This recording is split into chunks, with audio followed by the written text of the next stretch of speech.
नमस्कार. महा-एम-टी-व्हीमध्ये आपल्या सर्वांचं हार्दिक स्वागत आहे. मी चंद्रशेखर नेने, आंतरराष्ट्रीय घडामोडींचा अभ्यासक. माझ्याबरोबर जयेश पाटील हे व्हिडिओग्राफर आहेत. आज आपल्याला एक इंटरेस्टिंग गोष्टीबद्दल बोलायचं आहे. आपल्याला माहिती आहे आपल्या शास्त्रीय संगीतात एक राग असतो, राग यमन. राग यमन हा सर्वात सोपा राग आहे.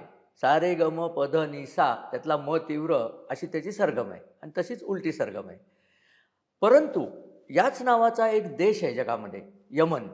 त्याचं खरं नाव यमन आहे आणि त्याला इंग्रजांनी सगळ्या देशांची नावं जशी मोडतोड केली, तसं याचं नाव त्यांनी येमेन ठेवलं. हा येमेन जो देश आहे, हा पश्चिम आशियामध्ये आहे. म्हणजे आपल्याला एडन हे नाव ऐकून बऱ्याच लोकांना माहिती असतं. आपले थोर क्रांतिकारक वासुदेव बळवंत फडके, त्यांना एडनला तुरुंगात ठेवलं होतं. तिथेच त्यांचा दुर्दैवी मृत्यू झाला. तर हे एडनच्या किनाऱ्यावरती आहे, तो देश म्हणजे येमेन. येमेनचं नाव यमन आहे. यमन देशाच्या दक्षिणेला आपण नकाशात जर बघितलं, तर सोकोत्रा नावाचं एक बेट आहे. त्या सोकोत्राचं जुनं नाव होतं सुखकर्ता. तिथे संपूर्ण भारतीय संस्कृतीचा संचार होता. आपले दर्यावर्दी लोकं तिथे जायचे, सोकोत्राला पडाव टाकायचे. नंतर आपलं जे काही माल आपल्याकडनं जो मसाल्याच्या गोष्टी वगैरे, कापड-चोपड हे जे जायचं, हे खूप जुनं सांगतोय म्हणजे ख्रिस्तपूर्व 1000 वर्ष इतकं जुनं सांगतोय. तिथे जायचे. त्या सोकोत्राहून जे आफ्रिकेत दक्षिणेकडे पाठवायचं ते सगळं सामान दक्षिणेला जायचं आणि वरती रोमन साम्राज्याकडे जायचं असलं लाल समुद्रातनं ते उत्तरेला जायचं. असा तो सोकोत्रा होता. आता हे सोकोत्रा बेट जे आहे, सुखकर्ता बेट हे यमनच्या अधिपत्याखाली आहे. आता या यमन देशाची 2 शकलं होती. उत्तर यमन आणि दक्षिण यमन. त्यातल्या दक्षिण यमनमध्ये तेलाच्या विहिरी वगैरे होत्या. शिवाय यमन देशाचं वैशिष्ट्य काय होतं तुम्हाला सांगतो. खूप जुन्या काळी आपण ज्याला ऊद म्हणतो ना, सुगंधी द्रव्य असतं बघा, ते ऊद आगीत टाकला की सुंदर सुगंधी सुवासिक धूर बाहेर येतो. त्या ऊद जे असतं, ते एका झाडाचा डिंकासारखं झाडातनं बाहेर निघतं. त्या उदाची झाडं ही यमनच्या किनाऱ्यावरती सगळीकडे पसरलेली होती. आणि हा फार मोठा व्यवसाय होता, की ऊद काढायचा आणि तो विकायचा. म्हणजे तेल मिळायच्या आधी त्या भागात पैसे कुठनं नाही त्या भागात यायचे, तर उदाच्या व्यापारातून त्यांना भरपूर पैसे मिळायचे. आणि महत्त्वाची गोष्ट म्हणजे हा ऊद सगळा तिथून मुंबईला यायचा जहाजानी आणि मुंबईहून त्याचं सगळीकडे वाटप व्हायचं. तर भारत आणि यमन यांचे खूप पूर्वापार संबंध आहेत. यमनमधली प्रमुख शहरं एडन आहे. तसंच साना नावाचं जे उत्तरेला शहर आहे, ते त्याची राजधानी आहे यमनची. आणि यमनची सीमा ही उत्तरेला सौदी अरेबियाला लागलेली आहे. आणखीन पूर्वेकडे ओमान देश आहे. पूर्व आणि उत्तर पूर्वेकडे ओमान देश आहे. बाकी खाली समुद्र आहे. आता यमनचं महत्त्व काय आहे, तर यमन हे लाल समुद्राच्या टोकावर वसलेलं आहे. म्हणजे उद्या जर लाल समुद्रामधनं जो संबंध वाहतूक असते, भारत आणि युरोपमधली वाहतूक किंवा अगदी सिंगापूरकडनंही युरोपकडे जायचं, तर ती सुएझ कालव्यातनं जाते. सुएझ कालवा हा लाल समुद्राच्या दुसऱ्या टोकाला आहे. तर ती जी वाहतूक आहे, ती वाहतूक जर लाल समुद्रामध्ये हल्ले झाले, तर ती वाहतूक बंद पडते.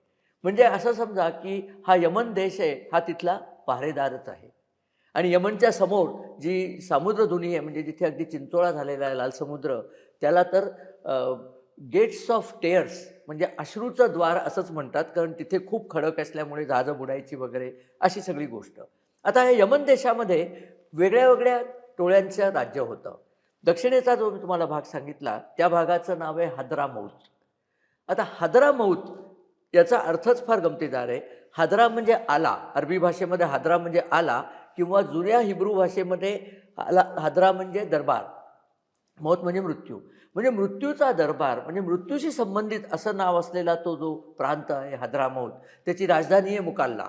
मुकाल्ला हे बंदर आहे. हे खूप जुनं बंदर आहे. म्हणजे ही जी तुम्हाला उदाची वाहतूक सांगितली ना, ही सगळी मुकाल्ला बंदरातनं मुंबईकडे व्हायची. हे इतकं तुम्हाला मी का सांगितलं, की येमेन देशाची पूर्वापार श्रीमंती ही दक्षिण येमेनमध्ये होती. उत्तर येमेनला नुसतं वाळवंट आहे, कारण त्याच्यावरती सौदी अरेबियाचं प्रचंड मोठं वाळवंटच आहे. तेल मिळालं नव्हतं, तेव्हा सगळी श्रीमंती म्हटलं असं दक्षिण येमेनला होती. दक्षिण येमेनला कोस्टल वेदर असल्यामुळे हिरवळ पण असायची, थोडीफार शेती व्हायची ती तिथेच व्हायची आणि दक्षिणवाले लोकं श्रीमंत होते. पुढे येमेनचे शकलं झाली, त्यामुळे दक्षिण स्वतंत्र झाली, त्याची राजधानी एडन होती. उत्तर स्वतंत्र झाला, त्याची राजधानी सना होती. त्यानंतर पुन्हा दोघांचं एकत्रीकरण झालं.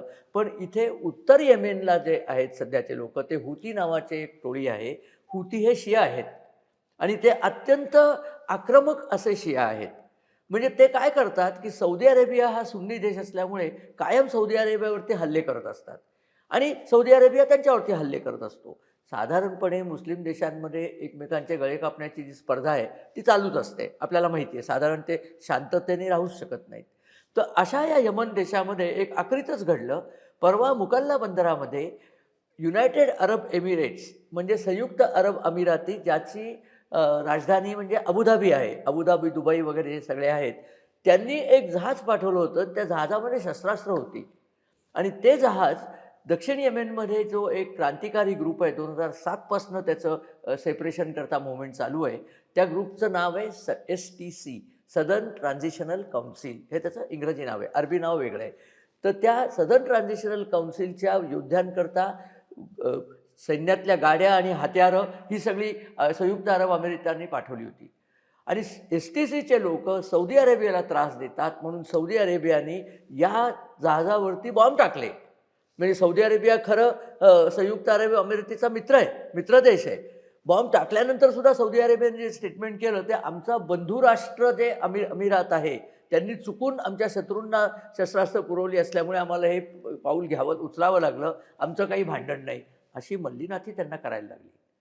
आणि अर्थातच संयुक्त अरब अमिरातीने सांगितलं, आम्हाला कळलं नाही की हे इतकं तुम्हाला सेन्सिटिव्ह आहे. आम्ही आपलं ते म्हणले की आम्ही आमच्या फौजा तिथे ठेवल्यात, त्यांच्या सहाय्यार्थ शस्त्रास्त्र पाठवली होती. पण तुम्हाला आवडत नसले तर आम्ही आमच्या फौजा काढून घेतो.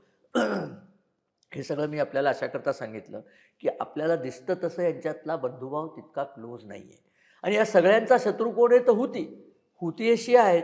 बरं, हुतींना मदत कोण करतं? तर इराण.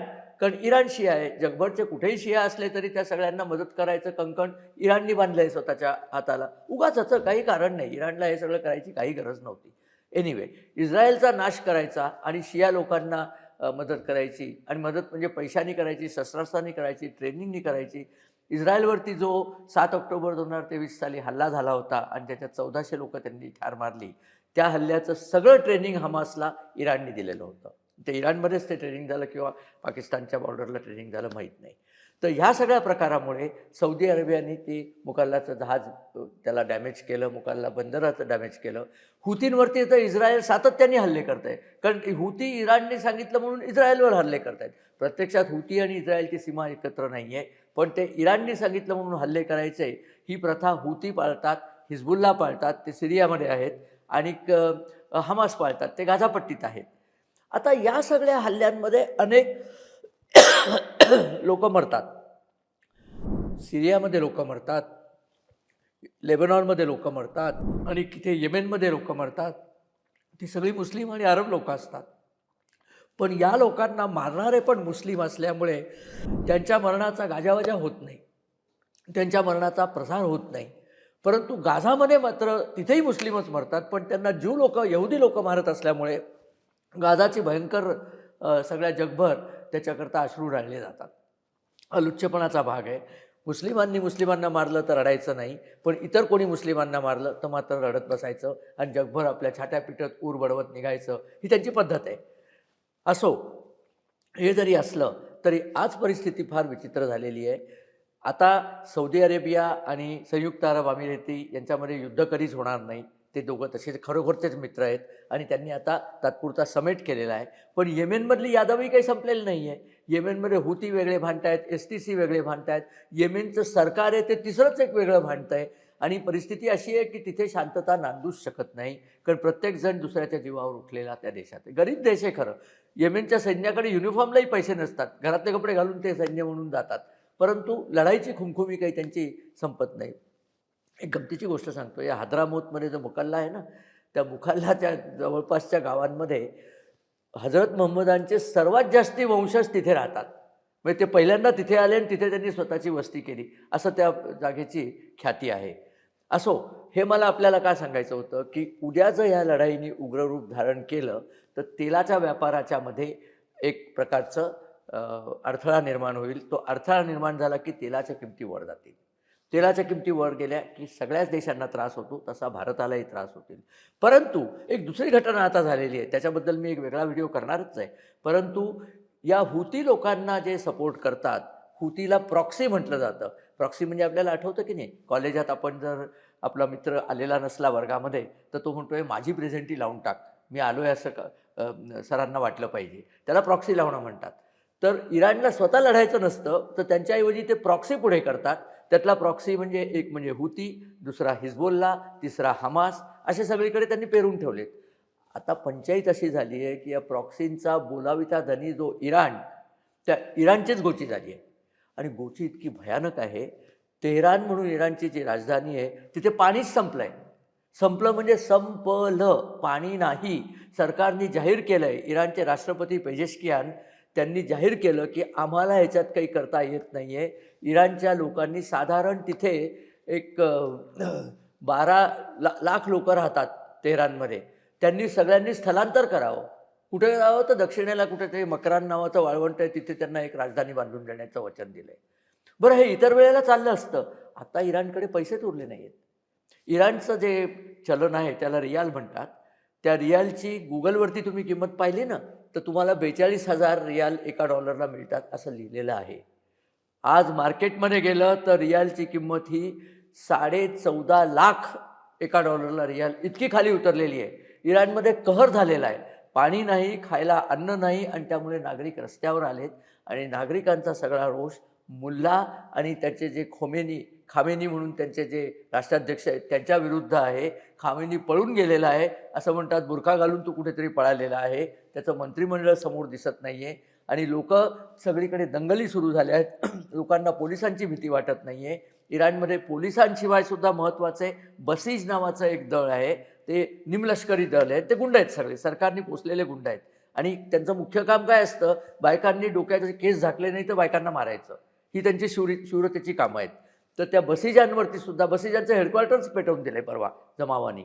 तर इराणची मुस्लिम राजवट जी आहे ती आता नष्ट होईल असं वाटतं आहे आणि त्याच्यावरती आणखीन पुढे एक व्हिडिओ मला करायचाच आहे. ती राजवट जर नष्ट झाली तर त्या लोकांनी असं सांगितलेचं आहे की इस्रायलला विनंती केली आहे की तुमचं आमचं काही भांडण नाही. इस्रायली जनता आणि इराणी जनता, तुम्ही येऊन या खामेनीच्या डोसक्यावर बॉम्ब टाका, तेहरानला बॉम्ब टाका आणि खामेनीला मारून टाका.